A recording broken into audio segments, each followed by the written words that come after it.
mis sa arvad, kui vana see prilliraam on, millal ma esimest korda siin klaase vahetasin? See oli ilmselt 2015, 2016.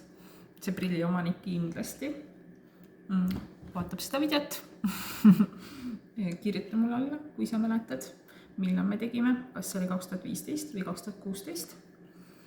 Nüüd ta võttis minuga uuesti ühendust, et uued klaasid paigaldada. Miks mitte? Palusin tal need pakiautomaati panna, kirjutada kaasa tugevused, parem, vasak, silmavahe. Palusin märkida ka vanadele klaasidele pupilli asetsuskõrguse markeriga. Tehtud ja muud mul vaja ei läinudki. Tugevused, silmavahe, kõrgus. Küsisin, kas minu laoklaasid sobivad, 1/6 ehk ühendusega, väga tugevad ja väga hea pinnakattega, peegeldusvastane, lihtsasti puhastatav, tugevamad prilliklaasid ja need sobisid.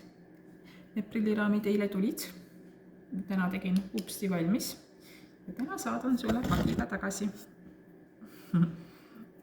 Tervitused prilliomanikele, kes hoiavad oma prille nagu kullatükke ja tõesti 2016 aasta prill, kui vana see siis on, 5, 6, 7 aastat vana on see prilliraam, täiesti uskumatu.